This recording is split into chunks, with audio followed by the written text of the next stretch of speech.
లేదు ప్లూరల్ అయితే వర్ వాడాలి. అట్లాగే వెర్బ్ అనేది ఇక్కడ మనం V2లో ఉంటుంది కదా, యాక్టివ్ వాయిస్లో. ప్యాసివ్ వాయిస్లో ఉన్నప్పుడు V3లోకి మార్చాలి. అంటే ఏం లేదు, సింపుల్. ఆబ్జెక్టు ముందుకు వస్తుంది, సబ్జెక్టు లాస్ట్లోకి వెళ్తుంది. అట్లాగే ఆబ్జెక్ట్ అనేది సింగులర్ అయితే వాజు, ప్లూరల్ అయితే వర్రు వాడాలి. వెర్బ్ని V3 ఫామ్లోకి మార్చుకోవాలి.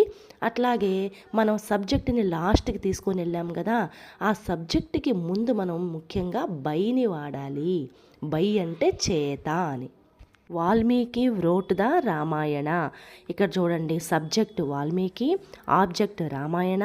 ఇక్కడ మనం V2 ఫామ్ వాడాలి కాబట్టి రైట్, వ్రోట్, రిటన్, రైటింగ్. ఇక్కడ V2 ఫామ్ అంటే వ్రోట్ కాబట్టి వ్రోట్ తీసుకున్నాం. ఇదేంటి, సింపుల్ పాస్ట్, అది కూడా యాక్టివ్ వాయిస్.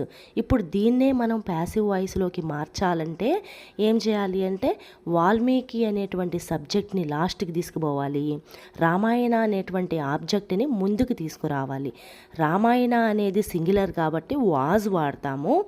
ఈ వ్రోట్, దీని థర్డ్ ఫామ్ ఏంటి, రైటు, వ్రోటు, రిటను, రైటింగ్.